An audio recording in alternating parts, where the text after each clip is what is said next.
Hello and welcome to another episode here on my channel. My name is ChaosMole, and in today's V Rising Guide we will talk about the servants and how you can send them out into the world to farm the resources you need to become a more powerful vampire. But first things first, let's talk about how do you get a servant. Well, it's actually pretty simple. You're just following the main quest you're having in the top left corner where my camera is right now, and then at some point they will tell you please build a servant coffin.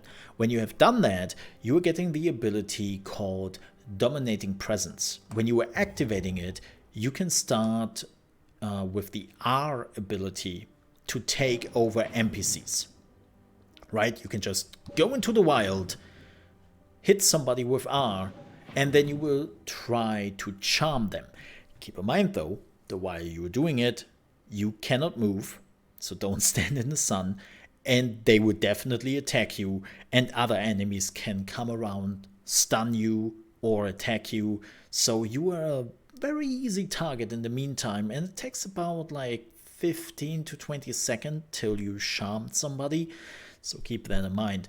Also, important to note, yes, you can use your horse when you have charmed somebody. They will just follow you super quickly. You cannot use the wolf form. That doesn't work. Don't try it. It will give you an error and then it doesn't work. You can actually jump off cliffs and the NPC/charmed person will follow you. Afterwards, you are throwing them into the coffin, and you will get some information before you do this. First things first, if you have a matching, or well, at the beginning you don't have the matching floor, it would take 1.5 hours before you get your first servant. When you have the matching floor, it's only 45 minutes, but keep that in mind. Then, when you are transforming somebody, you're also getting 2 perks. You see an expertise level, and the expertise is higher the higher the blood quality is. So if you are throwing somebody in here with a very high blood quality, they will have a higher expertise, which means when you are putting equipment on a servant, which you have to do, they will draw more power out of it, which you can see right here. So Clayton, which is my militia crossbow, has an expertise of 11, and that means he gets basically 11% more power out of the equipment I have given to him. Right, here you can see his 2 perks again. We will talk about those perks in just a minute. And then you can also see his condition, and there's the container for all the items he has found after he was sent on a mission. But how do you send somebody on a mission, and what do you have to look out for? Well, it's pretty easy. You need a throne. You will not get the throne before you are not reaching the second area, because you need iron for it, and the iron mine is right here, and well, you need some equipment to survive in there. Yes, there's iron all over the place in the second area, and you might be lucky to find it, but in general, you will not build the throne before you are not moving on into the tier 2 area. So, after you have done that, you build your throne, you are sitting on it, the map will open up, and you can choose areas you want to send your servants out to farm items from. Like you can see it here with the iron mine, we would get iron ore, bones, Hell's Clarion, and some general loot.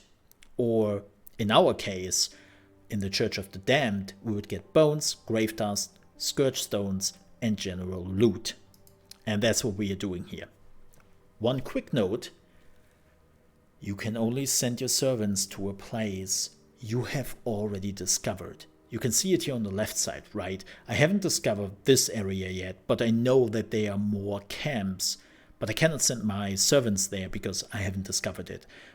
Though in the north side I have already discovered the Harpy's Nest and the silver mine, so I could send them over there. So, how does this work? Well, we just clicked on the Church of the Damned, and you see a lot of stuff popping up here and think, whoa, what is this? So first things first, those are the perks they recommend to you. And I say recommend because you can send anyone on this mission as long as you have the right item level. Like I could just send Stevie on this mission even though he doesn't have the tracking expertise, and he could still do it because he has a high enough item level, right? So every blood type translates into a certain expertise. The rogue has the tracking expertise. The military tactics is the brawler blood type.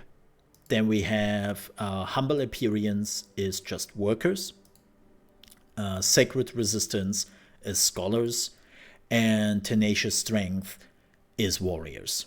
So if you're wondering where do you get those expertise, perks, thingies, this is basically the list of the NPCs you have to look for.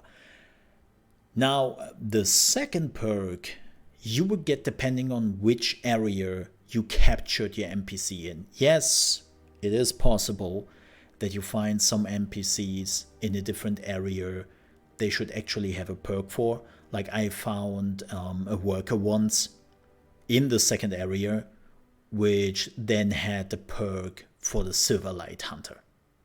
But most of the time, when you are capturing an NPC here in the second area, you will get automatically the Dunley Farmlands Hunter. Or if you were going into the first area, you will always get the Farbane Hunter, right? And right next to it is the item level. How do you get the item level? Well, it's pretty simple. You have to equip your NPCs. And yes, you're using the same equipment you are using. Let me show you that very quickly here on Clayton. And you will see that he is normally using the same equipment as I would do. It's a bit weaker. But that is completely fine. And yeah, so you have to craft them good equipment that their power level will increase. Like as I said, the higher the expertise, the more power they will actually draw out of the equipment, and you don't have to keep them up to date all the time. So let's talk about how the perks can help you on a mission. So we are choosing good old Clayton here, right? And you will see how the item level will change here in just a second to 450 points. This is thanks to his tracking expertise, which is always reducing the difficulty by 100. And that goes for every expertise you can send your which perk the unit can have, right?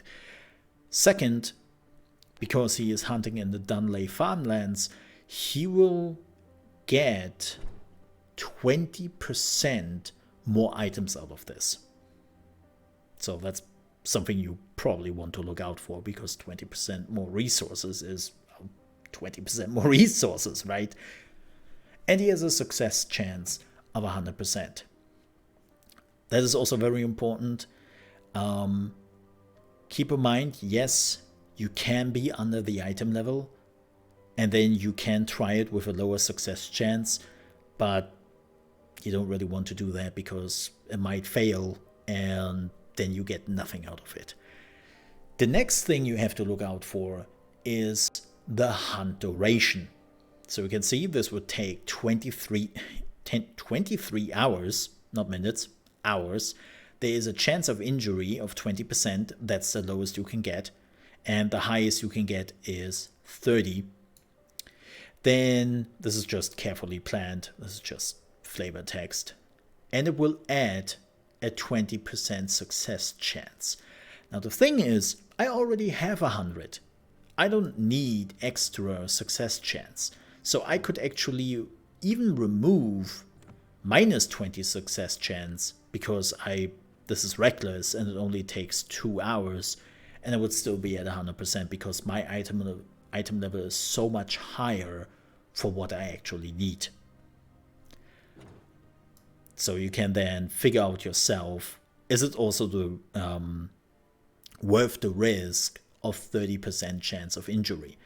Wait, what does that mean when somebody is injured? Well, they will come back, they will need some time to regenerate, and then you can send them out again. It's not really that big of a deal, to be absolutely honest. And then you can also see the estimated loot. And as you can see, it changes depending on how much time you send them on. But if you are playing right now and you know that you will be online for the next 2 hours or 4 hours or something like that. Calculate that with the hunt duration, and then you just switch that depending on what you need. And in my case, I know I will be back in at least 4 hours, and we will just let the hunt begin. And now it's running. And then they will be back with resources. It's pretty simple, really, and it's a really nice thing to get your resources. But that was really all it you have to look out for and how it works. If you still have some questions, let me know in the comments. If you enjoyed this video and you're on your way out, I would appreciate if you leave a like. If you're new to the channel and you want to see more V Rising guides, I'm also doing Lost Ark guides, tons of reaction videos, especially with the E3, not E3 coming out. And I'm also doing gaming news. If you're enjoying all of this, I would appreciate if you might consider to subscribe to the channel, because it would help me out a great deal. If you ever want to catch me live, you can do so from Monday to Friday, starting at 9 AM ET, which is 2 PM UK time, and 3 PM Central European time at trovo.live/ChaosMole. You will also find a link in the description. And we're always talking about gaming news, watching trailers, and then playing the hottest and newest video games. Yes. With that said, thank you so much for watching. Stay safe, and I hope to see you next time.